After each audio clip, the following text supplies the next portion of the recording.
What is going on today, everybody? I hope you're having a fantastic day.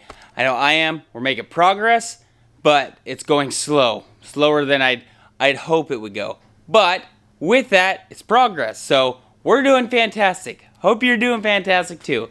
Managed to get the high beams figured out, and that took a lot of figuring out to do. But we got it done, got it dialed, and if you can tell, the blinker is going. That's our next issue that we're fighting. So let's go over the headlight first, how we fixed the headlight, how we managed to make the headlight work, and now our new current problem that we're fighting. So let's go ahead and let's dive into this mystery that we got right here. Now, I want to start off by saying, I knew this was going to be tough, but I didn't realize that the wiring was going to be this difficult to figure out. I knew it was going to be hard, but it is what it is. We're figuring it out one step at a time. With that, we've managed to make the daytime running lights and the high beams work together.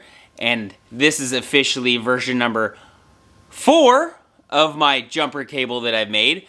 I started off making it nice and pretty, and it was all straightforward. Everything had a wire that went to everything. And now we've gone to this hobble mess, and we got to cut it apart. So that's awesome. Managed to figure out and fix the high beams. The problem is the daytime running lights are causing the module to not turn off when the high beam is sensed. So we have to manually do that. And through that, we're doing a relay. So I've got a relay wired in. When I get done with this, I'll get a wiring diagram figured out for a lot of this stuff and get you guys kind of how I'm bypassing systems actually in this case, and how we're accommodating systems.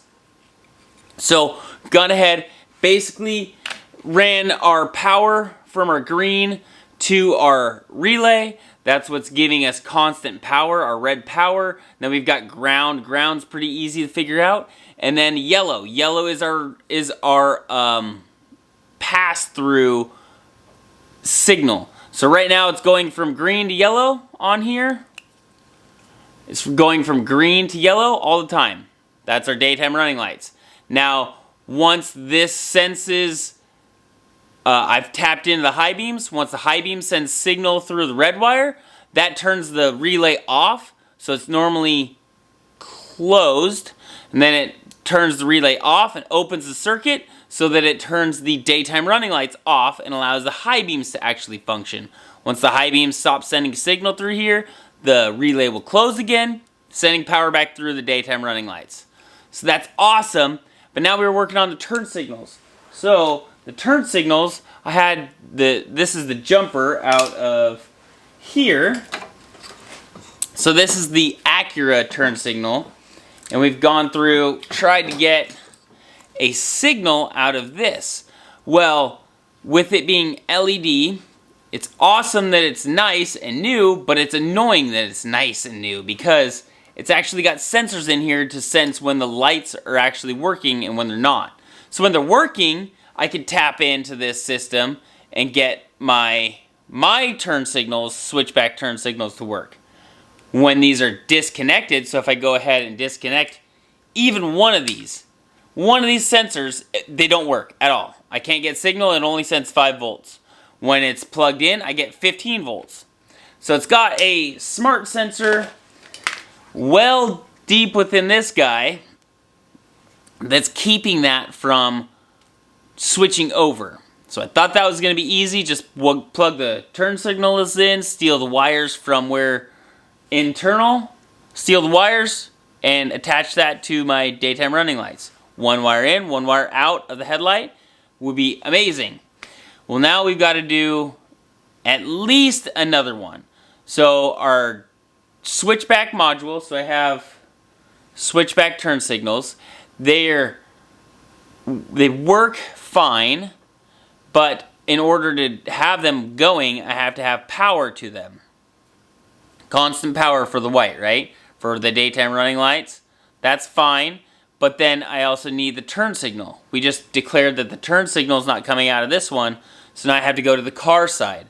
So I have to steal turn signal from the car side, which means cutting this again. So I've got to cut this to get the turn signal as well as a constant power to feed my turn signals inside the bulbs.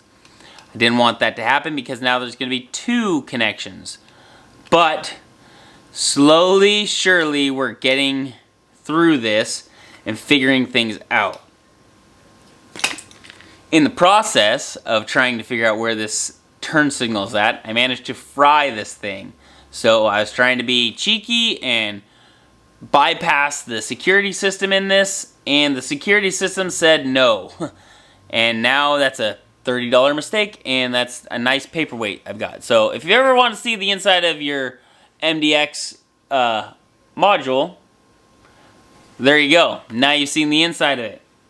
With this, I want to give a big shout out to Flyride. Flyride actually helped me figure out the relay system. I was using his relay system, so this is a mock-up of his relay system. I used all the parts that he did, where he uses it for a switchback module. Now he's using a giant capacitor in here and a one-way diode, which I probably will put the diode on when we get to the final product, but the capacitor's just for the LEDs to kind of give it a delay.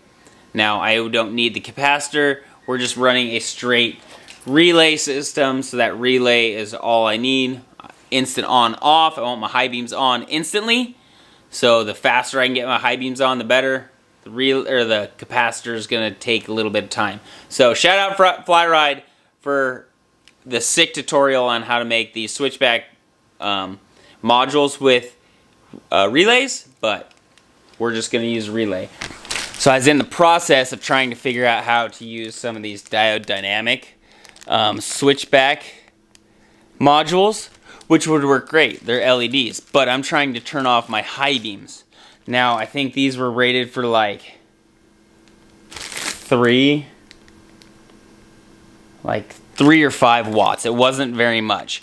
The headlights are 30 watts for the high beams, or maybe it's 20 or 30. Anyways, it's a lot more than what these can handle. So I went to a relay system. The relay can handle a lot more amperage going through. The voltage is the same, but the amperage is going to be the problem.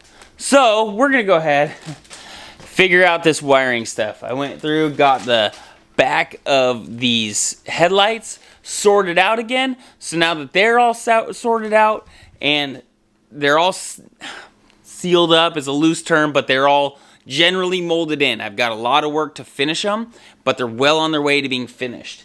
And as you see, they're in the lights, and they don't look half bad. But we really got to figure out these turn signals, because you can't have headlights without turn signals. So we're gonna have to figure something out. I wanted to try to steal, get over here, the LEDs out of the Acura turn signals, but they've got all these annoying heat sinks on it, and it's just gonna make it even harder to try to put it somewhere inside these lights, make it work. But let's get to working on these things. All the things you got to sort out and figure out just to make a light turn on. It's crazy. Okay, let's get to it.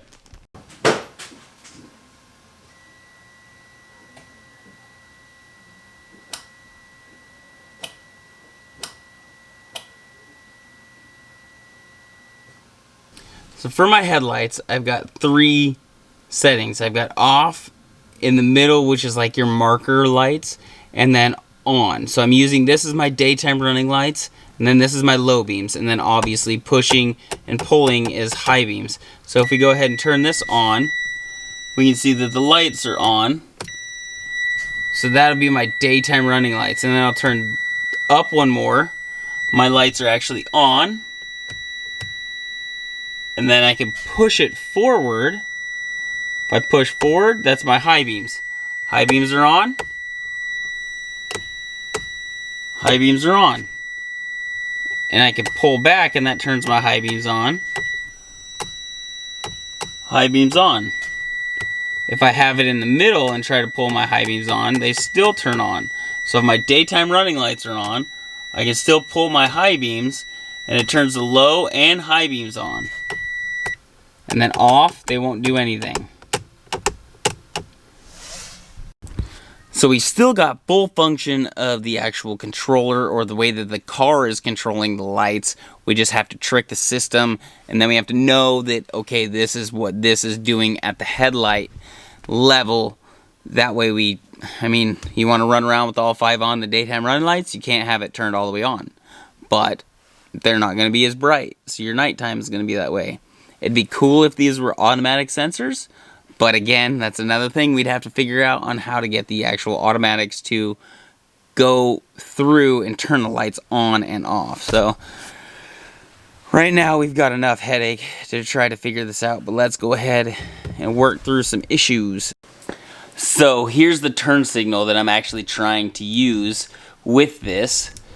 You can see it's got a daytime running light or switchback module, and as soon as I go ahead and put power to it, it switches over, then acts like a blinker, and then should switch back. So I need constant power going to this, as well as the turn signal and ground. All that's going to have to come from the car side of the harness, or after this plug on the car in my little jumper system. So my jumper system's getting even bigger now. So here's version 3 of my harness, and here's version 4, and we're about to make version 5 here in a second, because we actually need to steal, I think we need to steal power from this one. Maybe I need to do some testing on it before I start cutting this up.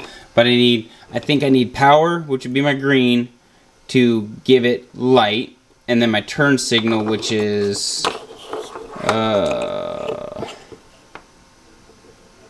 I think it's this one right here is my turn signal.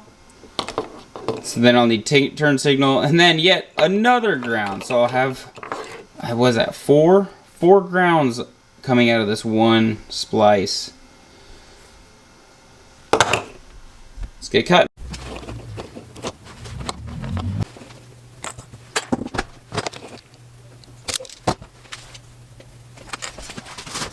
Why you never throw things away?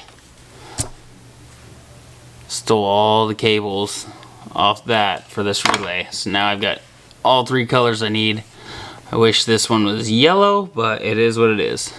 Can't believe how much heat shrink I've used, and now I've still got this Frankenstein thing. I'm really glad I didn't make this short, because I wanted to make it like this big if I could.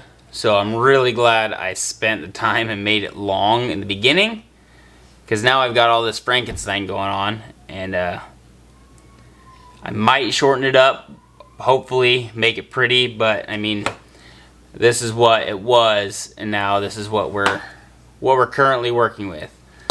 But necessarily evil, right? Okay, so let's go test this out. I've wired my power in, so this green one's coming up for my green power, and then my black is my ground, and then I didn't disconnect the turn signal completely from this harness, but I did tie into it. So we'll still get turn signal out of this red one, then we'll get hopefully a daytime running lights out of the green one, and then ground is our ground. So let's go ahead, put this back on the car and test that theory out.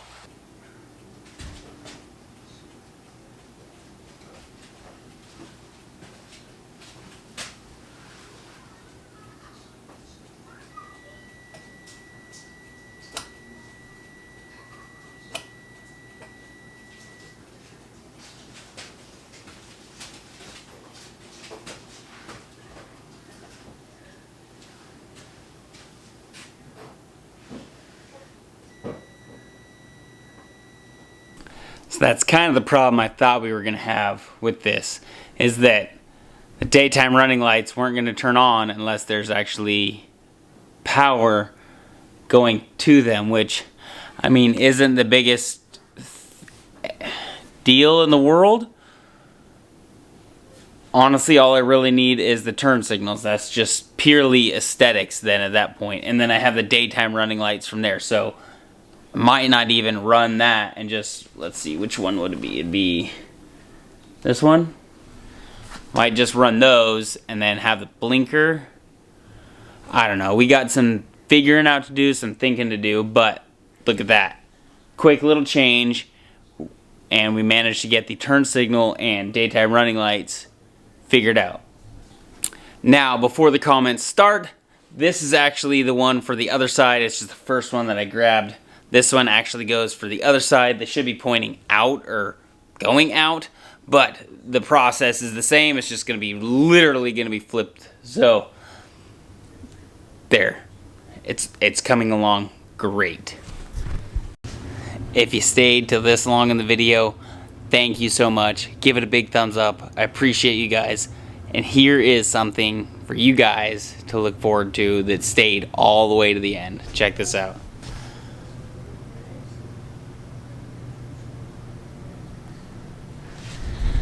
It's not complete. It's a work in progress. But it's working and it's in progress. Peace. Couldn't tell you what anything does in here, but there's a lot of stuff going on. You gotta plug the module back in, or the actual controller, for it to get power to the system.